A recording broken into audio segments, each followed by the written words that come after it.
Everyone, hello. Welcome to Community Bookstore's virtual event series. My name is Noah Mintz. I'm the event coordinator at the bookstore, and I'm thrilled today to welcome Kristina Gorcheva-Newberry for the release of her Prairie Schooner Prize-winning short story collection, What Isn't Remembered, in conversation with Megan Cummins.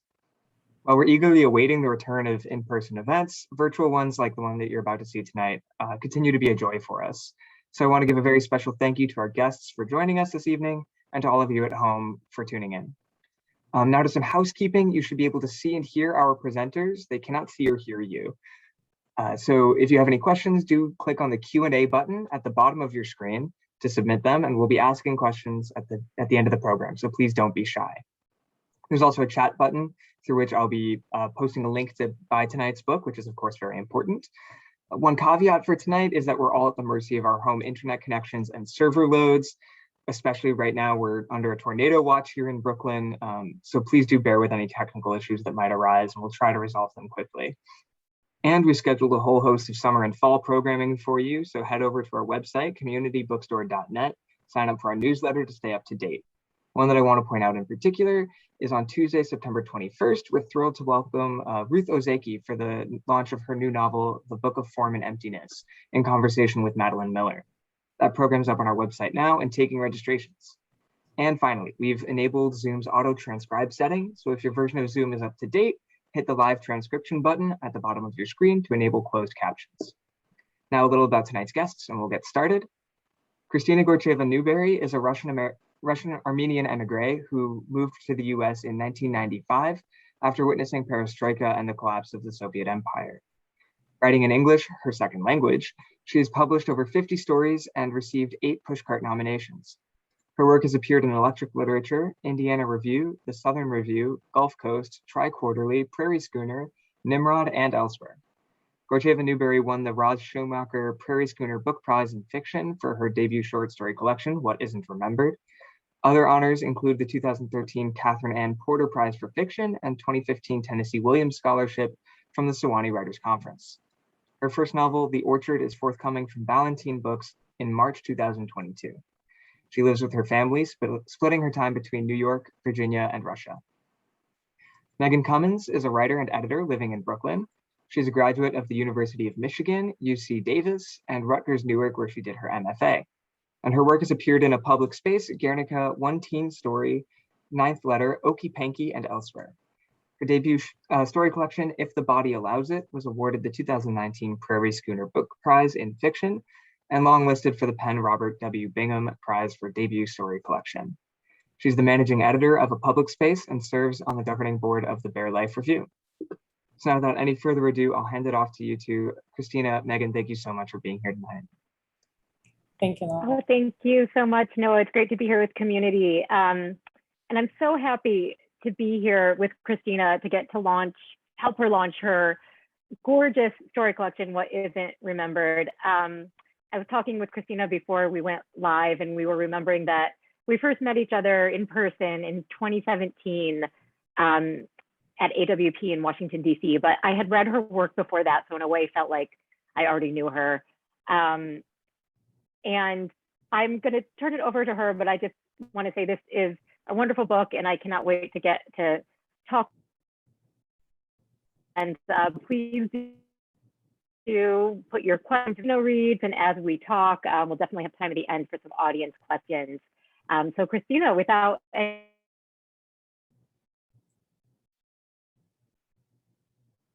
Thank you, Megan. So, a birth of a book is similar to a birth of a child, except that a mother goes pregnant for 9 months, while a writer can go pregnant for years, decades, sometimes a life. A whole life passes by before she delivers her firstborn. And just like a parent, a writer goes through pain and joy and love, so much love, sometimes it's hard to breathe. A birth of a book is similar to a birth of a child also because when the child is out in the world, there's nothing you can do to change her. She's grown into her adult self for other people to love or hate or ignore, a writer's greatest fear. But today, this book launch isn't just about me. It's also about you, my audience. When I took my first creative writing class at Radford University, and then later when I was completing my MFA at Hollins University, I was confronted with one question: who is your audience? And I'm sure every writer in every writing program is and was confronted with that same question, but not every writer was or is able to answer that. And I'm no exception, except that 20 years ago, that question tormented me more than it does now. Well, for one thing, most of my Russian-speaking friends and relatives in Moscow or here in the United States didn't know English well enough to read my stories. And for another, back then I lived in a small town of Bland in Appalachian Mountains of Southwest Virginia. I probably was the only immigrant living there ever since the first settlers. But I always thought, well, who would want to read my stories there? You know, who cares? So also growing up in the Soviet Union, I often encountered an old World War II poster. It depicted a tall, stately woman with a stern face. She stood tall with her arm raised, pointing her finger at you. And the inscription read, "Have you signed up to be a volunteer?" Meaning to go to the war. Every Russian-speaking person of my age or older has seen that poster, which has nothing to do with fiction writing, except that the writers also, all of us, we also are fighting wars, even within ourselves or against the world. It's brutality and racism and homophobia and gender discrimination. And we're all volunteers. Nobody forces us to do that. Nobody forces us to sit in front of computers or typewriters and craft our stories. We do it because we want to, but also because we feel that we must. So maybe that's why each time I was asked that question, who is your audience? I thought of that woman in the poster, and I would wake up at night and remember her face and her posture and her arm raised and her finger pointing at me. And my heart would beat faster and I wouldn't be able to go back to sleep. I was that insecure. I was a writer without an audience. But of course, the story is what matters most to me, to you, to the world. And I hope that if I could tell my stories well enough, the world would listen. And it did eventually, and it is listening now. You're listening now, you're my audience. And I thank you for reading and supporting my work over the years, for taking the time to attend this book launch. Even though I can't see you, I know you're there. And that makes my heart beat faster too. And many writers said it's tragic, unfortunate, sad that we can't see our audience, the pandemic and all, and it is sad and it is tragic. But it got me thinking that as writers, 99% of the time, we don't see our audience. We only imagine it. We don't see our readers read our books, crying or laughing or pausing where we, the writers, had cried and laughed and paused. So, who is my audience? When I was preparing for this book launch, I turned to my family and see what they would say. What should I read? So first I asked my mother, what should I read? What story should I read? And she said, just don't read anything tragic. The world is already sad and scary. Why can't you be funny? And that gave me a pause because my mother was born after the war. So she witnessed many hardships and betrayals. Nothing really scares or surprises her.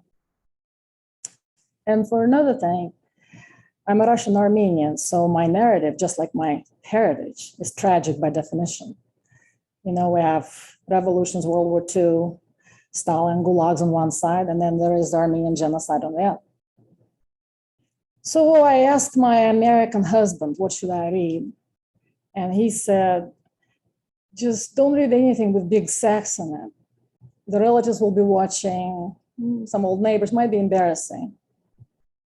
Even more confused, I called my childhood friend and asked her the same question. And she said, just don't read anything that has some straight middle-aged people making out. That's boring. So my last option was to turn to my son, who said, you screwed, Mom. All of your stories are tragic with big sex. And yes, mostly between straight middle-aged people. So at that point, I didn't know whether I should laugh or cry. I suddenly understood that I might be remembered as this sad immigrant writer who indulges in sex scenes and tragic circumstance. So I picked up the book and I looked through the stories, and I realized that no matter what I read today, I couldn't predict my audience and I couldn't gauge its reaction. So I will read the title story. It isn't tragic or terribly sad, and there's no big sex between straight middle-aged people either. And also because at the end, by chance or miracle, the protagonist rents an apartment on Ocean Avenue, and that's not too far from community bookstore. And I apologize in advance for butchering any Italian words and a few English. What isn't remembered? The afternoon of their arrival in Cremona, they gather in Piazza del Commune for a drink. Mana is sipping a Campari of a lush berry color.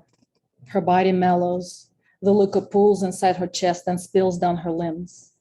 Nearly all the people in the group are musicians from the former Soviet republics, but who now live in America. All still speak Russian, the language of the oppressor. They laugh loud with an erotic twitch. And Mana does too, although she thinks languages, English or Russian, not as the tools of communist or capitalist dominance, but as bridges. It is all that one has, other than music. Languages fascinate Mana. Words like sounds accumulate someplace hidden and untouchable. If one could only weigh all the words that one knows, take them in one's arms and turn them into food or medicine or water. Mana and Victor met some of the musicians last summer at the same Stradivari festival, and most are much older. Or maybe it seems that way after days of peregrination, airplane food, and lack of sleep, time traveling. Ever since Mana left Russia 15 years ago, she's always wondered how one could leap forward 6 or 8 hours and then leap back. Somewhere in the space-time continuum, the two selves should have crossed paths. When flying to Italy, Mana occupied a window seat. She would press her hand to the thick oval glass, behind which clouds hung cottony white, as though in a painting, and imagine the other Mana doing the same. The identical shape of fingers with their slightly protruding knuckles, a scar on her right thumb where she had surgery to remove a suspicious growth. The musicians are loud, despite the exhaustion settled in the crevices of their pallid faces. They're never in the sun, never long enough to acquire a tan. They look ancient to her, just like the music they play, or this gorgeous church, Cattedrale di Santa Maria Assunta, the Duomo, as it's frequently called. Mana has missed it, the tall, elegant portico with narthex surmounted by an expansive rose window, where light lingers in the evening, illuminating hundreds of symmetrical petals and the pinkish nude hues of the stone. The facade of the cathedral resembles an open-air museum of sculptures, among which are the Madonna with Child and the Laborers of the Month, linked to the zodiac signs and seen as humankind's response to God's ordering of the universe. Mana shivers, although the air is stifling, the sun a raw wound in the sky. She attempts to sit up straight, defying gravity, the invisible fetters on her hands and feet, the weight of earth itself. Have you climbed the terrazzo yet? A woman next to her asks in Russian. She's tall, stately, with streaks of urban in her black hair. No, my husband is too lazy, Mana nods at Victor. It's 112 meters, 500 steps. The third tallest brick bell tower in the world, the woman says. Really? I only know that the clock is the largest astronomical clock. The dial has no numbers, nothing but the sky with zodiac constellations, and the sun and the moon move through them. Well, maybe back then time was irrelevant, you know? Or maybe when they put the clock on something that was supposed to last centuries, time became eternity. Mana has never met the woman, she's sure, and yet the motherly softness in her voice feels familiar. Unlike Mana's mother, however, who died 20 years ago, the woman has large blue eyes, perhaps too large for such slender brows and thin, flat lips. Her nose is petite too, with a brown mole tucked under the right nostril. Mana guesses her to be 10, 15 years older, 55 or less. Her low-cut blouse shows a wave of freckled flesh supported by a black bra. The scalloped lacy edge is peeping from under the green silk, making Mana think of the ocean. It's wet, murky, fascinating depths. The woman wears no makeup and no jewelry, except for a novel watch on a thread of a chain reaching as low as her navel, a hypnotic tool. Mana stares at the watch for a moment before averting her eyes. Tori, the woman says, short for Victoria. Mana, short for Manya, short for Maria. Tori laughs and nods at the waiter. Russian names sometimes make little sense. You want another drink? She asks and touches Mana's shoulder, gently, gently, the brush of the feather.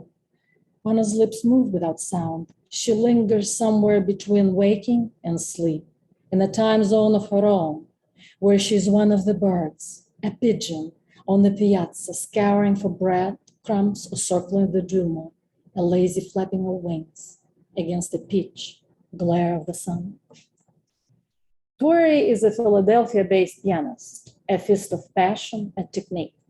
In the darkness of the historic Teatro Filodramatici, where some of the festival events take place, Mana watches Tori and Victor perform Rachmaninoff's cello sonata in G minor. It's been a week since they arrived, and they didn't rehearse but twice. They invited Mana to sit in on their practices, but she refused. Instead, she sauntered along the narrow cobblestone streets, marveling at 2- and 3-story houses of warm, variegated colors and red tiled roofs, with bursts of flowers on wrought iron balconies and serpent vines twisting up the walls. She visited churches where she felt lost amidst the grandeur of altars and tombs, shopped, read, and drank bitter, foamy cappuccinos. The book she brought with her was Virginia Woolf's To the Lighthouse. In the past, Mana had started the novel 4 times, but became bogged down in the exuberance of the language and the characters' ruminations before she could ever reach part 2. The novel made her feel helpless. At the same time, it empowered her with a certain intimate knowledge she craved. While reading it, she felt life slipping through her fingers as she endeavored desperately to hold it in place, to isolate bits and pieces of personal experience, hoping for some larger truth to be revealed at the end. When she finally finished the novel a few days ago, tears rolled down her face as she heard the Duomo bells ring their solemn, lugubrious chant. And yet, she couldn't say for sure why the sad tenderness that gathered in her chest and then rose to her eyes made her hug the book against her heart and remain motionless for what seemed like eons. At the very end of the novel, there was a description of a canvas, its shapes and colors blurred, and there was Lily Briscoe drawing a sharp line in the center. Just like Lily, Mana felt extreme fatigue, although she couldn't explain it. Her jet lag should have already passed. Later that evening, Victor asked, "What's it about, the book? How come it took you so long to finish?" Mana shrugged. "It's lifelike," she said. "You can't live it all at once. It isn't about one thing, but thousands of things, thousands of shades of things. Like the Rachmaninoff sonata, how many times did you try before you could actually play it?" "I'm still not sure I can, not the way it's supposed to be played." "See, the same here." And then they went to bed. They didn't kiss or touch, not even in their sleep, as if they were a guardrail dividing the mattress in 2 halves, the central line painted by a thick brush. The sonata is as heartbreaking as it is superior in composition and technique, the inexhaustible depth of themes, perhaps the hardest piece ever written, at least for piano, harder than all of Liszt. Before they met and practiced, Victor was nervous about Tori's skill. whether she was capable of such a massive undertaking, such feverish intensity, the escalating leaps and arpeggios, the choking fury of chords which she would have to break open because of her small female hands. Women can't play Rachmaninoff, Victor said. They're too tender, too jittery, erratic. But after the first rehearsal, he came back to the hotel and said he'd need to practice some more. It wasn't Tori's skill he doubted, but his. All past, of course. Nerves, late entrances, missed notes, slipped fingers, and smeared bow ties, memory lapses. Now, there's only this magnanimous, soul-crushing sound that has swallowed the theater, where Mana sits in the company of other musicians and their students who, it seems, have forgotten how to breathe. Victor looks tense, emotional, but Tori appears focused yet relaxed. Mana can tell that she enjoys the piece much more than Victor. Tori is also more at ease with the piano than Victor has ever been with the cello. Mana isn't sure whether it's her age or skill or her being a woman that makes Tori's virtuosic playing more musical, more natural. Her heart is in it. And so it's Victor's, only hers doesn't threaten to leap out of her chest and smash against the keys. She makes no unnecessary movements to flaunt her skill, but remains poised in complete control of the instrument and her feelings. Mana suddenly remembers how Tori said during lunch one day that her marriage had ended because it had run its course, like a piece of long, difficult, exasperating music. You played it, and you played it, and then you put it away. Mana watches Victor hug the cello so close, the instrument alive in his hands, this gorgeous piece of wood and strings he bought last year, also here in Cremona, where the traditions of Amati and Stradivari have been immortalized, the pulse of centuries soaked into the wood. She can almost feel it escaping from under Victor's bow, the bare vibrato of his fingers against the ebony scroll. She knows everything about those fingers, the kind of sound they can produce, the kind of metronomic cadence no old marriage escapes. At the end, there aren't any surprises, although she forgets to applaud, but a moment later rises to her feet and shouts, "Bravo, bravo, bravo." If someone would have told Mana back then that she would sleep with a woman and divorce Victor years afterward, she would have laughed so hard. Everyone around her would have turned in amazement, wondering what was so funny and how they too could be a part of her senseless cheer, because it does make you feel good to see others happy or in love. On Sunday, after Mass, Tori offers to climb the terrace. But first she suggests visiting the main part of the Duomo and viewing the artwork, sculptures, frescoes, and the paintings. The Annunciation by Boccaccio. The decoration of the central nave includes 30 figures of the prophets holding scrolls with Latin inscriptions relating to the episodes in the frescoes above them. The last 6 frescoes are by Pordenone, made between 1520 and 1522. Mana can read the inscriptions, but Tori is capable of translating most of them because she studied Italian opera for many years. Although it isn't what she says, but how she says it that makes Mana want to hear more. Tori's voice is a warm tide engulfing Mana. The woman's shoulders are bare, smooth, gleaming with lotion, and Mana has an urge to touch them, to draw a path with her finger along Tori's arms, so lean, yet masculine and utterly hairless. Her desire is so bizarre, she laughs, the echo tracing the vaults, the pillars, the colorful mosaic windows. When both women stand in front of the great wooden ancona with the Assunta di Gari, Tori says, they don't really know whether Mary died a mortal death. Of course she did, Anna says. If she lived, she died. We visited her grave when Victor performed in Jerusalem a while back. But didn't they tell you the grave was empty? On the 3rd day after the burial, she went to heaven, body and soul. Tori twiddles the watch on the chain, still around her neck. Maybe she didn't live at all. Maybe we don't live at all. Maybe we're just imagining our own existence and projecting it onto others, our suffering, our desires, our loneliness. Mana's eyes are glued to Tori's watch. It makes little sense to her that she would wear a watch if time is imagined like the rest. It's a gift from my son, Tori says. He lives in LA. It has a built-in calendar. She flips the watch open on one side and then the other. Do you see him often? Mana asks, although she already knows the answer.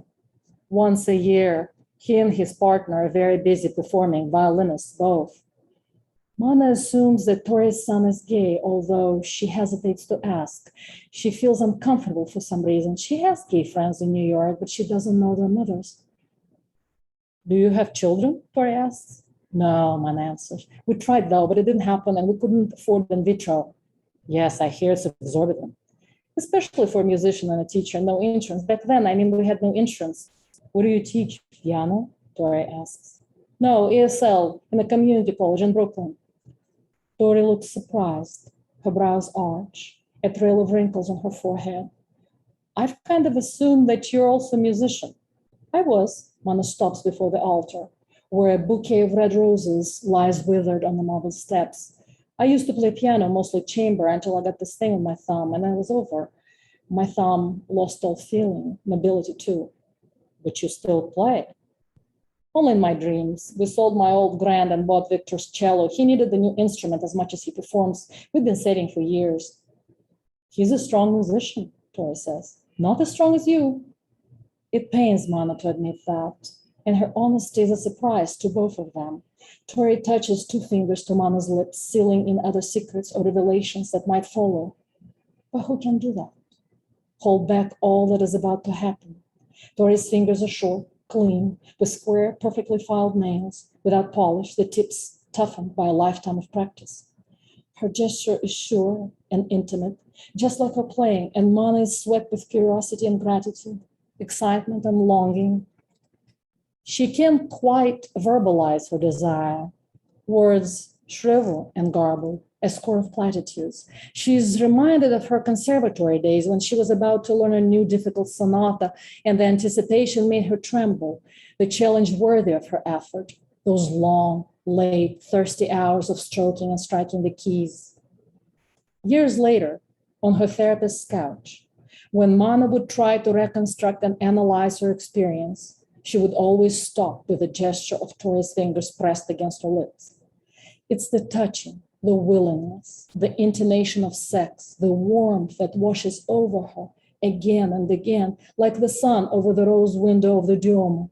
She wants to own the moment so she can bask in its forestolen intimacy, the promise of pleasure before it turns into a heartache or disappointment, hundreds of shades of disappointment, before the day transitions into night and into another day, a different kind of day, where they have never touched or kissed or ignored the hours, and where her body remains a stranger next to her husband's for years to come.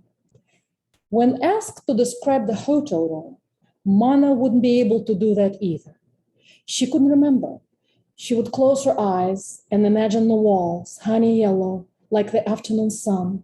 There must have been a bed, and there must have been a window, but no drapes, just shutters, green wooden shutters that Tori had to pull halfway so the light could still escape through the narrow slats. Mana watched it travel up the wall, where a painting of the bluest sea and fishing boats hung unframed.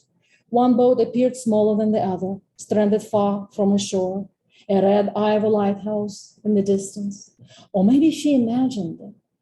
Her body wrapped in another woman's skin, drenched in heat and sweat, guilty, seeking an escape, a boat, a sea, a lighthouse. The rainbow of colors arching over her life like a bridge. The festival ended 2 days later, but Mana never met with Tori again, missing her last solo performance, alluding to an abominable headache and the need to pack.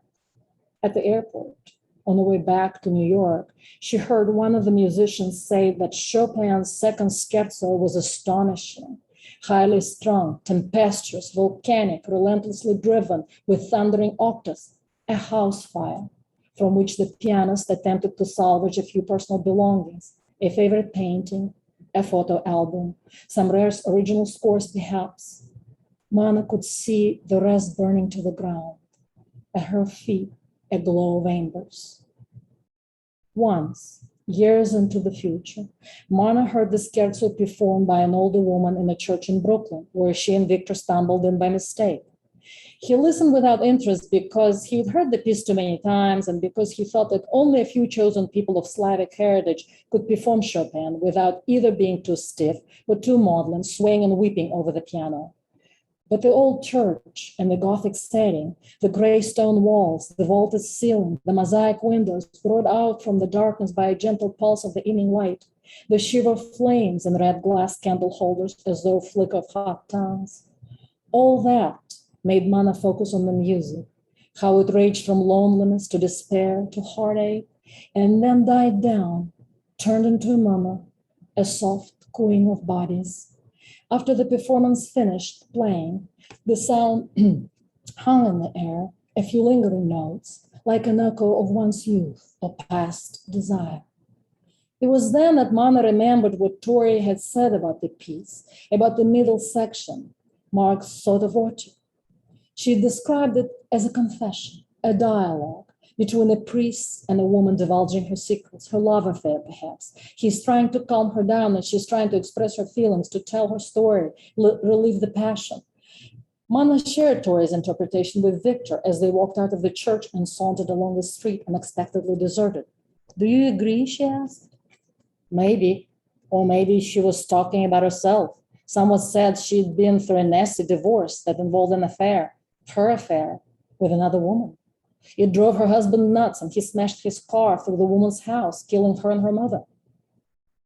Mana stopped in front of a large puddle where pigeons, dirty and clumsy, plucked bits of food. That's awful, she said. Why haven't you told me before? I don't know why. Victor stopped too and offered her a hand so she could cross the water, but she walked around it. I hope the husband went to prison for murder, she said. Probably did, although it's her fault. She should be in prison too. Mana stared. You don't know what the marriage was like.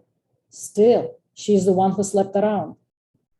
If you imprison people for infidelity, there'd be no one left to play music or write books or make movies or sweep streets. What are you saying? Nothing. I haven't cheated on you. I didn't ask, but you implied. No, I didn't. Have you cheated?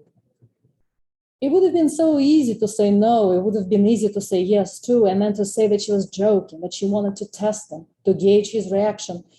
But she chose silence because she never really considered that one time Victorian infidelity, but rather an experience, a fleeting glimpse of ecstasy, a burst of light on a crepuscular sky that fizzled out, turning to shimmers and then to nothingness right after it had happened. Or maybe it hadn't happened, but she imagined it, just as she imagined playing the scherzo in the church, knowing all too well that she had neither skill nor stamina. Still, she imagined throwing herself at the piano, as though it were a bed in a tiny hotel room, hot, damp, musky. There, ensconced by the honey yellow walls, existed another Mana, her other self, who entered that room and did those things again and again, those shameless, beautiful things for which she had no names, only colors. There was yellow and blue and green and crimson red, the color of the waning sun when it touched the lip of the sea, somewhere far, far in the distance. From Victor, months after the divorce, when both of them cried as though two old, shaky relatives who couldn't stop reminiscing, caught unaware by age and illness, life's turbulent, dark-hued cadenza. She would learn that Tori remarried a gifted cellist 5 years her junior, with whom she performed and who accepted her lesbian past, the tragedy of losing her lover to her ex-husband's violent prank.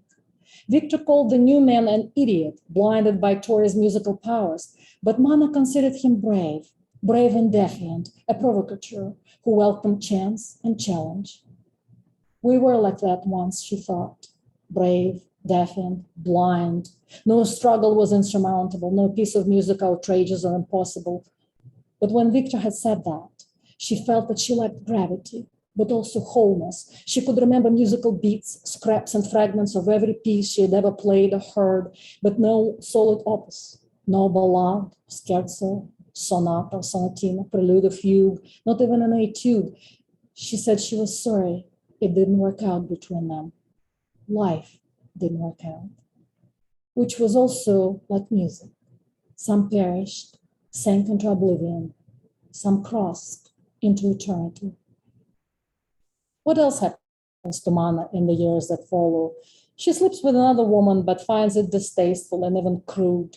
She continues to listen to Rachmaninoff and Chopin and has enough savings for a used Grand that movers carry up the stairs of her rented apartment on Ocean Avenue, charging her per flight, per step. She disposes of her sofa and the old TV and her dinner table, and then her bed. She sleeps on a mattress on the floor, next to the piano, which towers in the middle of her living room, its solitude and silence align with hers. One weekend, she rereads to the Lighthouse from start to finish, clutching the book hard, as though testing the novel's strength against the years. Just like before, she feels fatigued, exhausted to the last measure from the book's virtuosic suite of characters, with their extreme contrasts of style, mood, texture, and the spacious, musical structures of Woolf's language, its insistent beauty, a soiree of lilting themes and luminous, almost atonal harmonies, a riptide of chords, major, minor, augmented or diminished, the artist's farewell symphony, her ode to life. Mana finally understands why it takes Lily Briscoe years to finish her painting, and why she could never do it when all the people were still there, gathered around, crowding her days, and why, with a jolt of sudden intensity, she feels compelled to draw a line in the center of the canvas, dividing it in half, her life before and after. There's another detail, another little episode that Mana has forgotten until now. How, when it was over that afternoon in the hotel room, how she reached to brush a sweat strand of hair from Tori's forehead, and how Tori caught Mana's fingers, her sticky, trembling fingers that still smelled of flesh. "Time to practice," she said, and pressed Mana's fingers into the pillow, getting up. When Mana raised her hand, it left an imprint in the creased white cotton of the bedding, which she rushed to smooth and straighten apologetically, the pillowcases, the sheets, the covers, and then the colors smolded into view, replacing words with images, images with sounds, the way she'd been taught to imagine as a child, touching a piano for the first time, gently, one key after another, applying little pressure. Yellow, like the sun, blue, like a sea, green, like grass, red, like an apple, like a heart, like a fire, like a burn. Tori's words echo in Mana's ears, a throb of disparate notes muffled by time and distance, as she recalls the two images of infants inside the Duomo. The first image was painted by Boccaccio Boccaccino in the scene of the marriage of the Virgin. The other by Pordenone in the episode in which Christ falls under the cross. The images represent the synthesis and the evolution of painting in 16th century Northern Italy, which Tori also compared to the synthesis and the evolution of love and marriage. The first image is classical, but static and idealized. The second, realistic, and shows movement.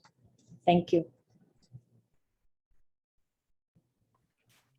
Oh my goodness, Kristina, how fabulous to get to hear the last story of your book from beginning to end. I am just so grateful that we got to be here to hear your words. I hope my internet connection is a little better. I was trying to adjust a little bit. But I have so many questions I want to ask Kristina, but I am just going to ask a couple because I see there are already many great questions in the Q&A that I want to get to, as many as possible. And please do put your questions in there. So I just want to start, and I'm so glad you read this title story, because one of the questions I was thinking of was about the influence of music on your work, and on your characters too, because I feel like as I was reading this story, but the rest of the book as well, that music isn't just sort of an accompaniment to the characters' lives or an interest or a profession, but it works almost sort of metaphorically sometimes as well. And I was thinking of the line you read from this story when Tori said her marriage had ended because it had run its course like a piece of long, difficult, exasperating music. You played it and you played it and then you put it away. So I just was wondering if you would just say a few words, talk a little bit about the influence of music on your life and on your writing and on this book. Well, thank you, Megan. That's an excellent question. growing up in the Soviet Union, and me as well as most of my friends, we were forced to take piano lessons, well, sometimes violin lessons. I was never good enough. I made a bunch of mistakes. I could memorize well. And also my mother made sure that I listened to operas, and I went to Philharmonic. But it never went further than that. My son, however, grew up to be a pianist, classical and jazz. So for years, my husband and I drove him to lessons and festivals, auditions, recitals. So, music is as much part of me now, classical music, of course, especially, as writing. And most of the stories were written with my son practicing in another room. So all of my stories are informed by sound.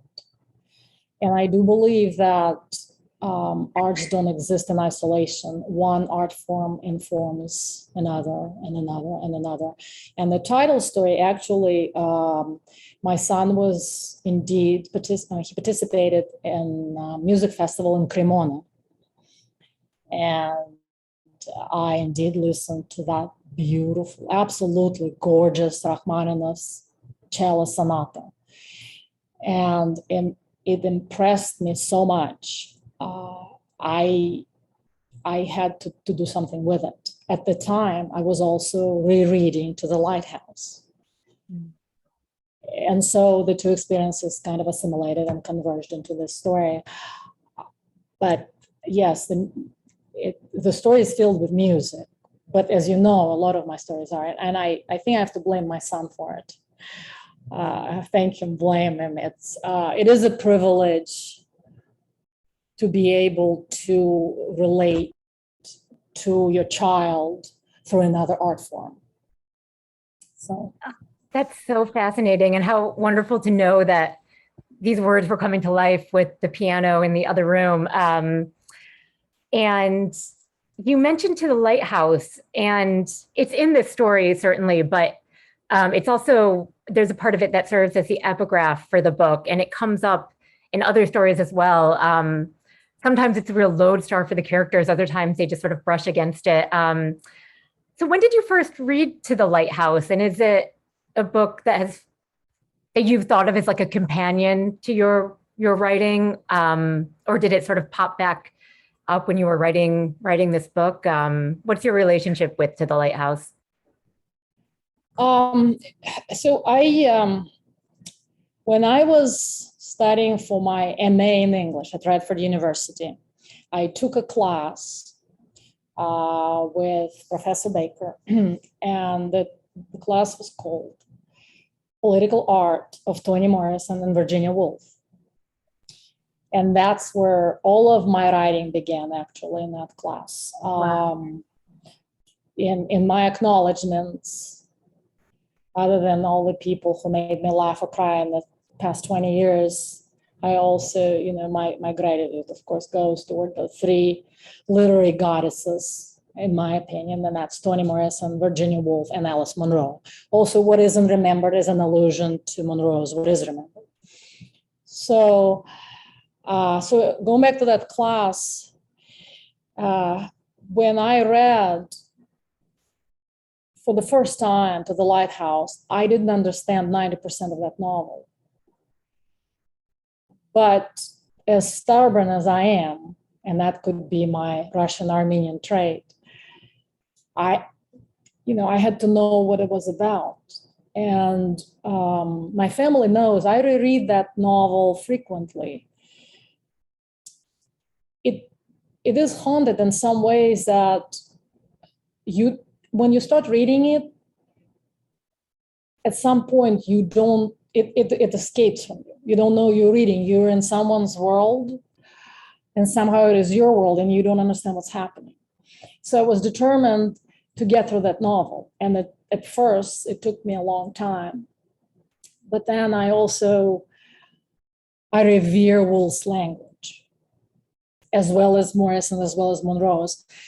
Woolf's interiority in all of her novels, but especially To the Lighthouse, the descriptions of the Ramseys. And of course, Lily Briscoe, when she describes Mrs. Ramsey and her longing for Mrs. Ramsey. So that influenced the story as well. But also the title, To the Lighthouse, I don't know what, Virginia Woolf thought of lighthouses, but to me, the lighthouse, it's not just a beacon of light. It's also a beacon of hope, of knowledge. It is something to look forward to. It's ahead of you. It is shining the way. And so that is perhaps what attracted me to the novel to begin with. But then, of course, just how ingenious it is and how little really we understand when we read it the first time, and how you become part of that novel, even if you fight it and you don't want to be part of that novel. The novel is set in different times, different country, different characters, and yet it's almost like Tori's voice when she speaks to Mona. It's a warm tide that engulfs you, and you're there. So that's how it affects me, and I guess that's why I chose the epigraph, and that's why that story, that novel resurfaces in a few of my stories. Well, that's so fascinating. And I love, that idea of a book you really form a relationship with that changes over time and that becomes clearer or less clear. I already can't wait to reread your book. I feel like it's very special to find a book that you can't wait to reread or that you feel you need to reread. And yours is one of those for me. And so we have about 12 minutes left. So even though I have so many more questions, I'm going to turn to the audience Q&A. And I would love to get to as many of these as possible. And the first one, I'm actually going to sneak in, sort of combine a part of my question that I had prepared.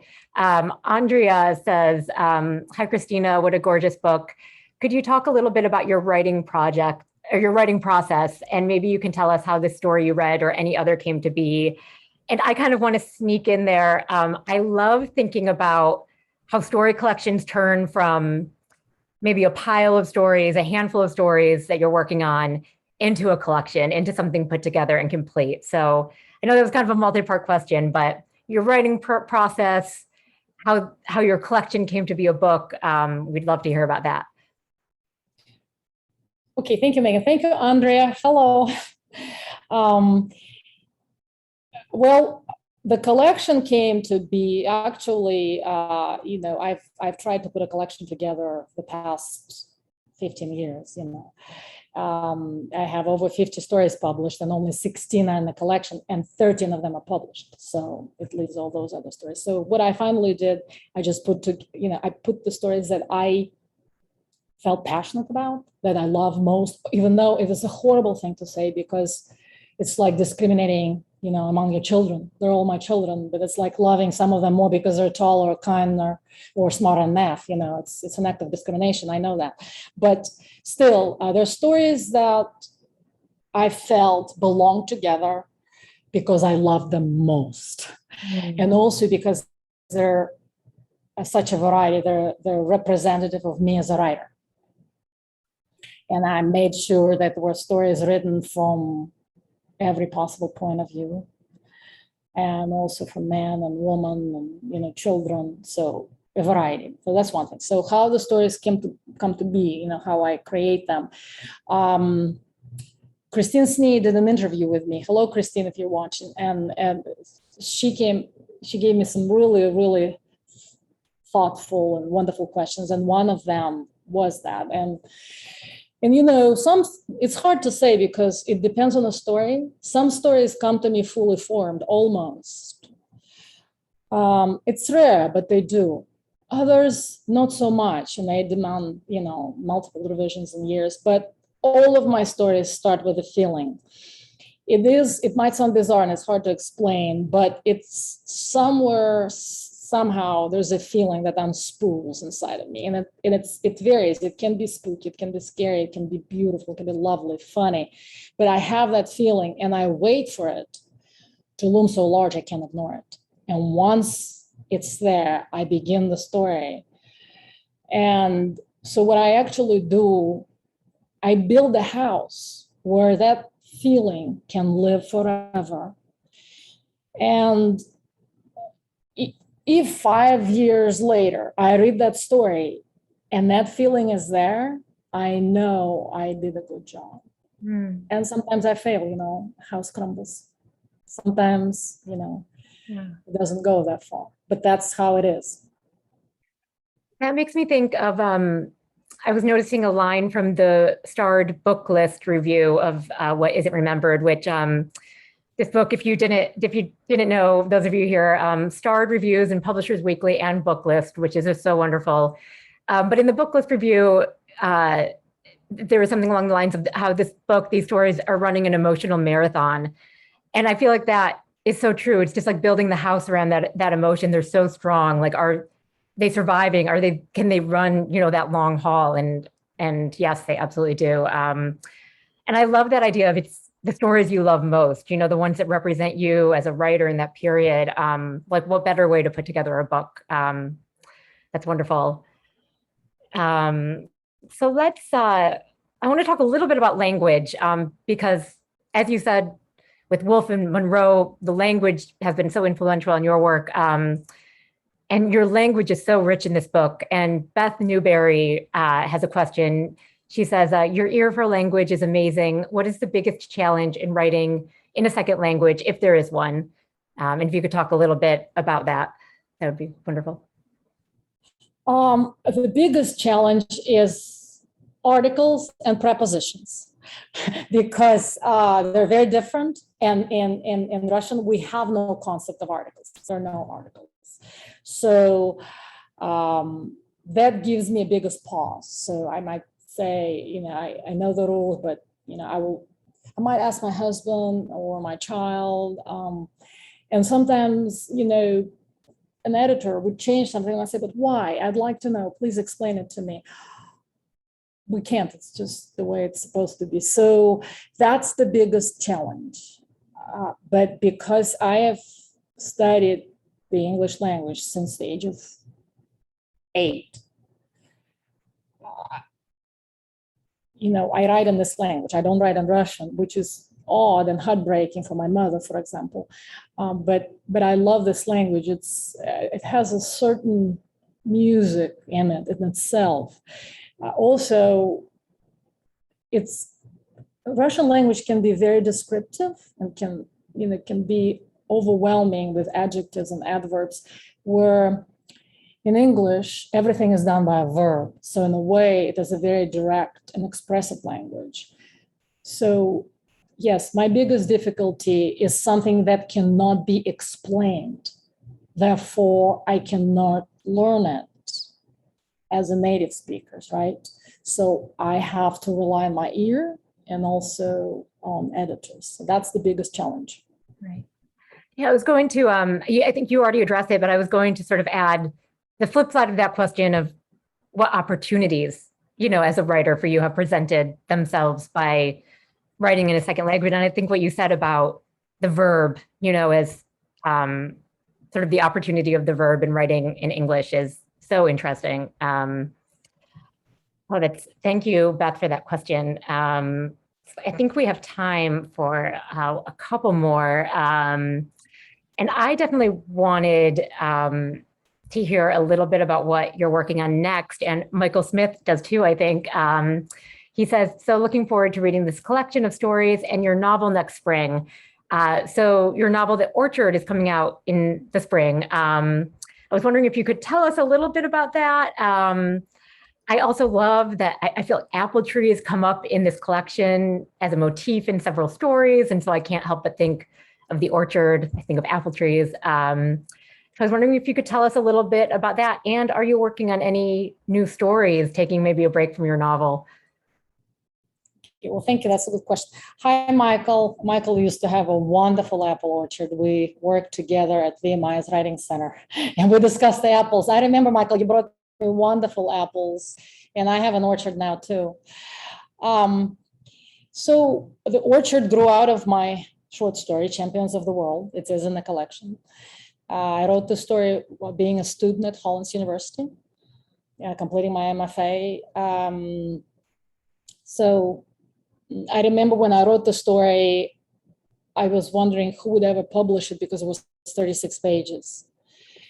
We had a tutorial with Richard Dillard, and I remember, if he's here, hi Richard, he told me, don't give up on that story, follow the voice.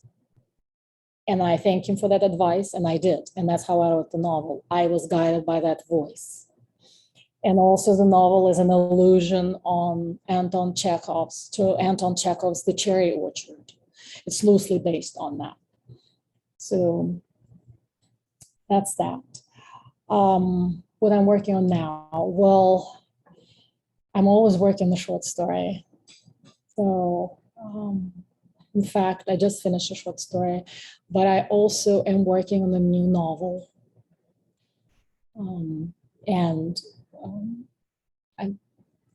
That's all I can say. Whether it will become the next orchard, I don't know, but I hope so. For now, the title is Sputnik Hotel. So, it's so hard to sometimes find a way to put into words what you're working on now. It feels, or can feel, so private when it's still sort of in its nascent stages. But that's so interesting to hear, and I can't wait for the novel. So I've been given permission by community to go over just a couple of minutes, so I think we can sneak in one or two more questions. And I just want to ask one about the idea of intimacy between couples. I feel like since you read What Is It Remembered, I feel like it would be a nice note to maybe, as we approach the end of the session. I think there's a big theme in the story you read, but also throughout the book, of when intimacy fails between couples and how it sort of permeates, throughout their lives, sort of long before maybe they even realize it. And there's this hilarious moment in one of the stories where a woman announces that she's going to leave her husband, and her family is sort of shocked, and her brother says, but she's never complained once about it, which I just thought was so funny and such great characterization that he would ask that. But also the idea that, a relationship could be crumbling and no one says a word, or not even crumbling, but just the intimacy might not be there. So I was wondering if you could just talk a little bit about intimacy and couples in your book, just for a minute or two, and how you were thinking about intimacy as you wrote this book. Well, you know how I feel about book. It's a child, and of course it's as close as you can get to a human being, because at one point, me as a mother and my child as a son, we're one. He comes out of me, and so does my work. So I don't have anything closer than that. So in terms of intimacy and failing relationships of couples, well, I think if people would admit that to themselves right away, writers would be out of work. We would not write half of our stories, because that's, when we write, they're not just stories about failed relationships, but failed communications. And, it's one thing to have a failed relationship and admit it, and it's another thing to have a failed relationship but to never admit it, right? So that spins all kind of lies. So that's important. In that particular story, Pictures of the Snow, right? Right. They're an American family. So if the brother was Russian and he would say that, that might be a little strange, because in my family and a lot of Russian speaking families, well, people are very verbal. They're open and they argue and they scream and they fight. And it's like my big Greek wedding, you know, everybody's in each other's faces. But I've been living in this country for 27 years. And I would say that for the most part, a lot of Southern Americans that I encountered, they're more reserved, right? And the feelings are not displayed. And so it would not be out of place for that brother to say, but, you know, she's never complained. Of course, she never complained. They're an American family. Even though the mother originally is from Russia, but, you know, she came here as a child. She doesn't remember anything. So that's part of it. But I think even in the title story, you know, Mana reaches out to Tori not for sex, but for connection. So the story ultimately is being not about infidelity, right? But that one moment of intimacy that existed between these two women.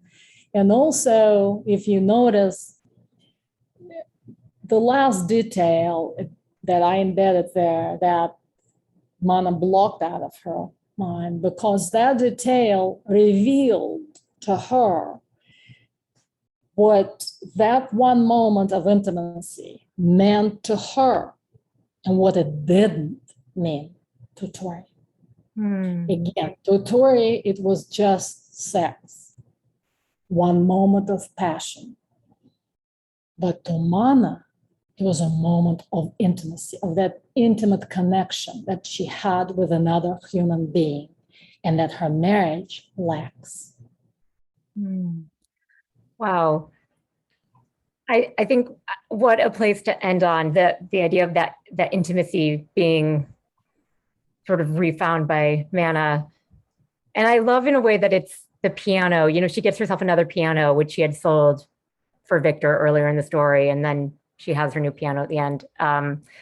Thank you, Kristina. It was so wonderful to hear your words and hear your fabulous responses. I wish we could stay here till midnight, but I know everyone has to go, but that was just fabulous. Thank you, Kristina. Thank you so much, Megan. Thank you, Noah. Yes, thank you both so much. Bookstore. This was a really beautiful reading and a wonderful conversation. Those of you at home, yes, thank you for your very thought-provoking and engaging questions. Wish we could get to them all, but you know, we do have to get to bed at some point. So please do consider purchasing a copy of What Isn't Remembered from Community Bookstore, and we hope to see you at another virtual event soon. Thanks for joining us. Have a great evening, everyone. Kristina, Megan, thank you again. Take care. Thank you. Everyone. Good night. Bye. Good night.